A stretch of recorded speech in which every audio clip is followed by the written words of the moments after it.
Hi friends, அஸ்ஸலாமு அலைக்கும். Welcome to ஆஸ்தமிழ். நான் உங்கள் சாய்ரா ஆஷிக். எல்லாரும் எப்படி இருக்கீங்க? இன்றைக்கி நம்ம தாபா ஸ்டைல் சிக்கன் ரொம்ப ஈஸியாக வீட்டிலே செய்ய போகிறோம். இதெல்லாம் நம்ம ரெஸ்டாரண்ட்டில் மட்டும்தான் சாப்பிட்ருப்போம். இனிமேல் நம்ம இதை ரெஸ்டாரண்ட்டில் போய் தான் சாப்பிடணும் அப்படின்ற அவசியம் கிடையாது.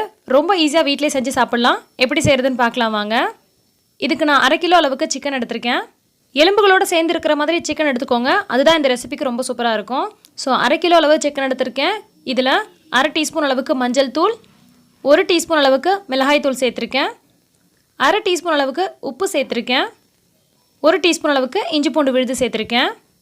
இது எல்லாத்தையும் சேர்த்துட்டு நல்லா கைகளால் மிக்ஸ் பண்ணி விட்டுக்கலாம். இது கிட்டத்தட்ட ஒரு 1/2 மணி நேரம் நல்லா ஊறணுங்க. அப்போ இந்த ரெசிபி ரொம்ப சூப்பராக இருக்கும். 1/2 மணி நேரத்துலேருந்து 2 மணி நேரம் கூட இதை நம்ம ஊற விடலாம்.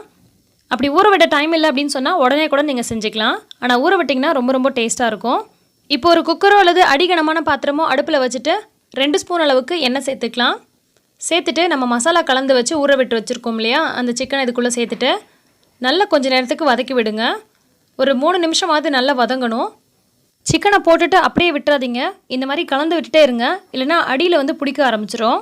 சிக்கனை எண்ணெயில் இந்த மாதிரி நல்லா வதக்கிட்டே இருக்கும் போது இந்த சிக்கனில் இருக்கக்கூடிய தண்ணி லைட்டாக இந்த மாதிரி வெளியேற ஆரம்பிக்கும். ஸோ நல்லா இந்த மாதிரி வதக்கி விட்டுக்கோங்க. இப்போ இது கூட பொடியாக கட் பண்ணி வச்சுருக்க ஒரு பெரிய வெங்காயம் ஆட் பண்ணிக்கிறேன்.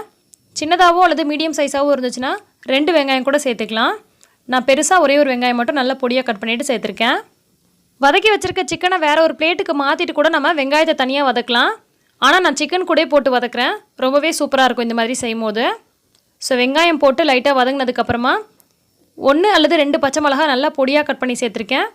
3 தக்காளி நல்லா பேஸ்ட் மாதிரி அரைச்சி விட்டு இதுக்குள்ளே சேர்த்துருக்கேன். இது எல்லாத்தையும் சேர்த்துட்டு நல்லா வதக்கி விட்டுறலாம். வெங்காயம் சேர்த்துட்டு பச்சை வாசனை போகிற அளவுக்கு லைட்டாக வதக்கி விட்டுருங்க. அதுக்கப்புறமா பச்சை மிளகாயும் அரைச்சி வச்சுருக்க தக்காளி விழுதையும் சேர்த்து அதுவும் பச்சை வாசனை போகிற அளவுக்கு கொஞ்சம் நேரம் வதக்கி விட்டுருங்க.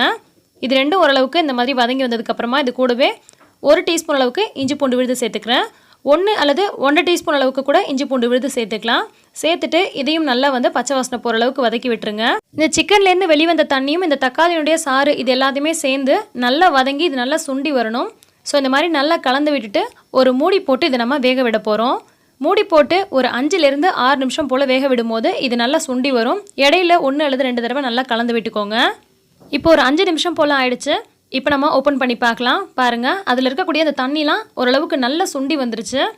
இந்த சமயத்தில் நம்ம இது கூட தேவையான மசாலா பொருட்களை சேர்த்து நம்ம வதக்க போகிறோம்.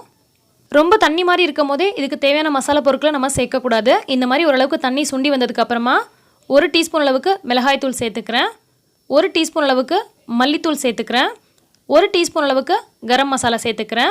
அவ்வளோதாங்க இதுக்கு தேவையான மசாலா. 1 டீஸ்பூன் மிளகாய் தூள், 1 டீஸ்பூன் மல்லித்தூள், 1 டீஸ்பூன் அளவுக்கு கரம் மசாலா, அவ்வளோதாங்க. இது எல்லாத்தையும் சேர்த்துட்டு இதுக்கு தேவையான அளவுக்கு உப்பை சேர்த்து நல்லா வதக்கிடுங்க.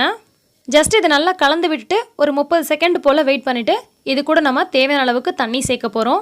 ஏன்னா சிக்கன் லைட்டாக தான் குக் ஆகிருக்கும். இதுக்கு மேலே நம்ம தண்ணி சேர்த்து அதை நல்லா குக் பண்ண போகிறோம். ஸோ இது கூட 1/2 கப் அளவுக்கு தண்ணி சேர்த்துக்கலாம். சேர்த்துட்டு மறுபடியும் ஒரு முறை நல்லா மிக்ஸ் பண்ணி விட்டுக்கோங்க. மிக்ஸ் பண்ணி விட்டுட்டு ஜஸ்ட் நீங்கள் மூடி போட்டு கூட வேக விடலாம். அப்படி இல்லைனா குக்கராக இருந்துச்சு அப்படின்னு சொன்னால் குக்கர் மூடி போட்டு ஒரு விசில் மட்டும் விட்டுக்கோங்க. அதுலேயே இது நல்லா வெந்துடும். ஏன்னா அது ஆல்ரெடியே குக் ஆகிருக்கு. ஸோ ஜஸ்ட்டு ஒரு விசில் மட்டும் விட்டுக்கலாம். இதுவே நீங்கள் மூடி போட்டு வேக விட்டுறீங்க அப்படின்னு சொன்னால் ஒரு 5 நிமிஷம் போல் வேக விட்டுக்கோங்க, சரியாக இருக்கும். அதுலேயே இது நல்லா வெந்துடும். இப்போ ஒரு விசில் விட்டாச்சு. விசில் நல்லா அடங்கினதுக்கப்புறமா இதை ஓப்பன் பண்ணி பார்க்கலாம். பாருங்கள், நல்லா சிக்கன் குக் ஆகி வந்திருக்கு. கன்சிஸ்டன்சி உங்களுக்கு பர்ஃபெக்டாக இருக்குதுன்னு சொன்னால் இதை நீங்கள் மறுபடியும் சூடு பண்ண தேவையில்லை. இன்கேஸ் உங்களுக்கு இன்னும் கொஞ்சம் கெட்டியாக வேணும்னு நினச்சிங்கன்னா அடுப்பு பற்ற வச்சு லைட்டாக இதை சுண்ட விட்டுக்கோங்க. அப்போ பர்ஃபெக்டாக வந்துடும்.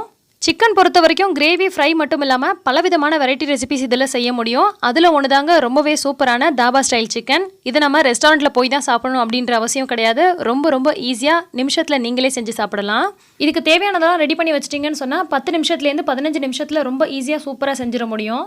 சப்பாத்தி, நான், பரோட்டாக்கெலாம் இது ரொம்ப சூப்பராக இருக்கும். கண்டிப்பாக ட்ரை பண்ணி பாருங்கள். ட்ரை பண்ணி பார்த்துட்டு எப்படி வந்துச்சுன்னு எனக்கு கீழே கமெண்ட் பண்ணுங்கள். இந்த ரெசிபி உங்களுக்கு பிடிச்சிருக்குன்னு நினைக்கிறேன். பிடிச்சிருந்தால் லைக் பண்ணி மற்றவங்களுக்கும் ஷேர் பண்ணுங்கள். எல்லா புகழும் இறைவனுக்கே.